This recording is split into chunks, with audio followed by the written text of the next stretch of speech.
Have you ever wondered why some candidates find it difficult to follow a conversation or talk in the IELTS listening test?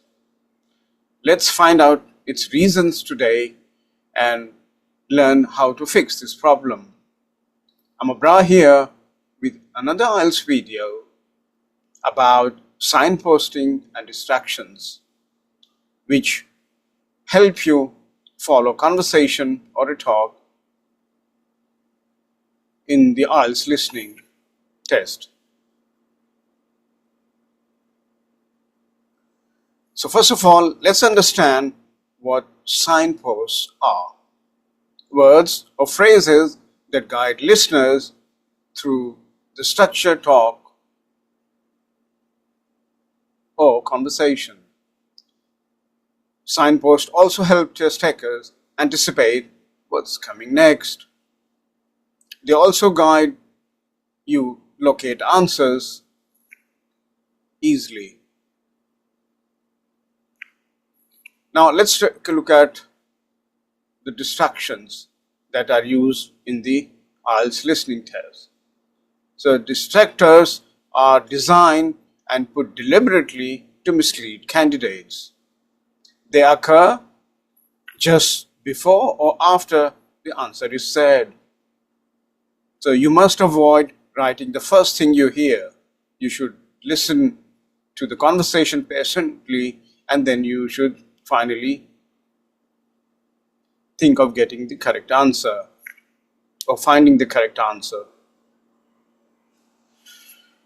There are three common types of distractions that are used in the IELTS listening test. They are false starts, self-corrections, and distractor choices or options. We are going to take a look at each of these types in a while. Let's have a look at false starts first. The speaker begins to say something but stops and changes it. So you should listen to the speaker patiently and hear until the end. For example, he will be arriving on Thursday. Oh no, wait, Friday.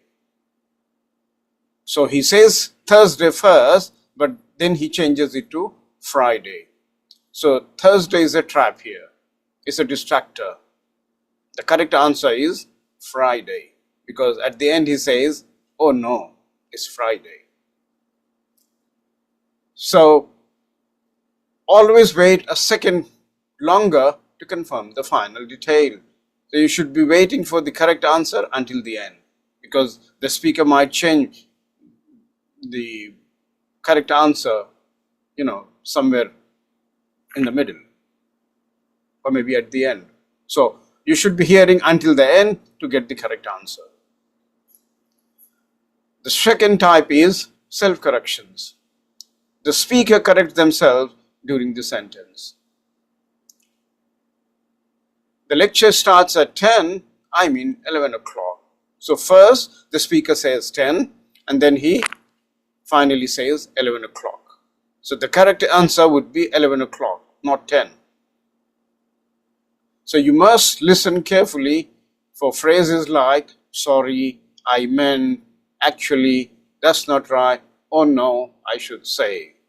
So if the speaker uses phrases like this, that means he's going to change what he has said before.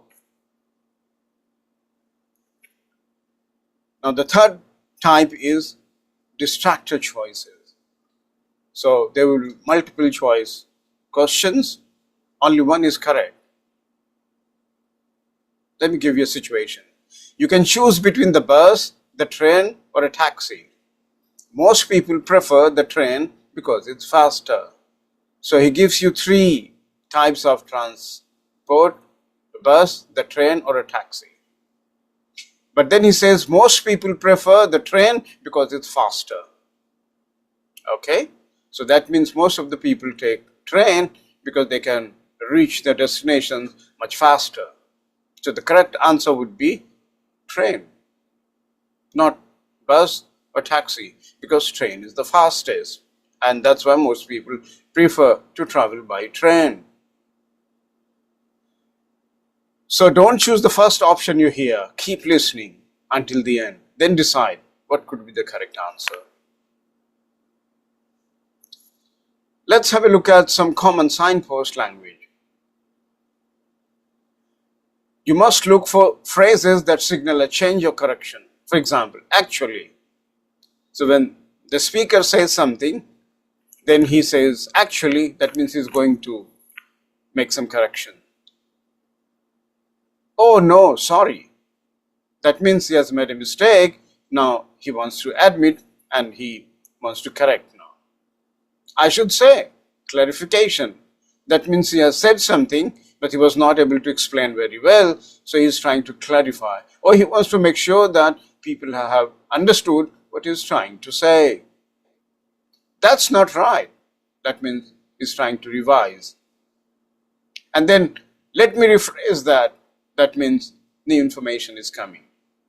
So you need to be very watchful of phrases like this, and then they guide you what's coming next.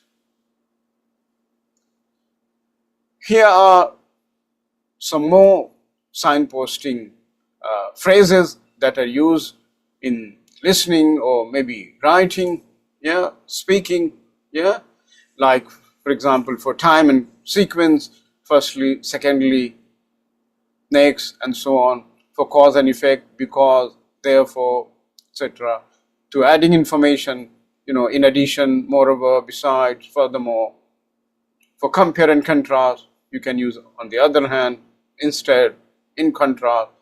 For giving condition or concession, however, yet, despite, otherwise. For clarifying or giving example, in other words, in fact, for example, a case in point, etc. Now, let's practice here. Can you spot the distraction here?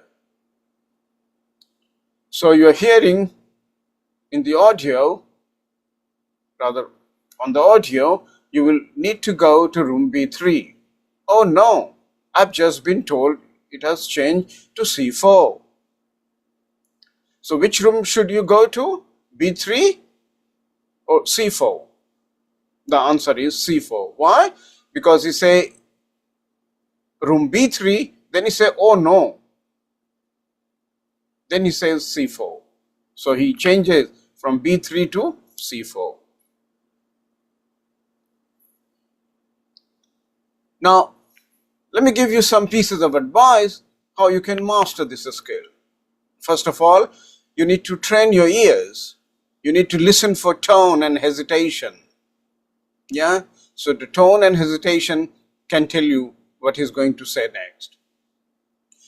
So in order to get your ears used to different accents and these signposts, you must listen to, BBC podcasts, TED Talks, the real IELTS recording, or anything that you are interested in. You should not panic when you hear multiple options. Stay calm and listen until the end, and you will be able to get the right answer. Final reminders. So, let me give you the recap of what we have talked about so far. So, you should wait for the final version of the answer. You should not write too early, and you must stay focused till the end of each question. And you must practice regularly with real IELTS test under exam conditions so that you can sharpen your skills and get used to what you have to do in the IELTS listening test. You must practice, because practice makes a man perfect. The more you practice, the better you get hold of it. So you should listen to a short clip or a script with 2-3 questions featuring distractions. And you must pause after each question and think of the correct answer.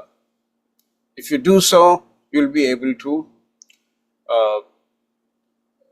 listen until the end for the right answer.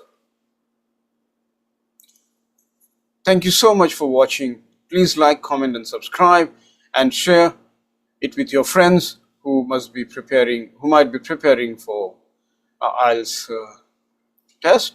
And here is the link of my YouTube channel.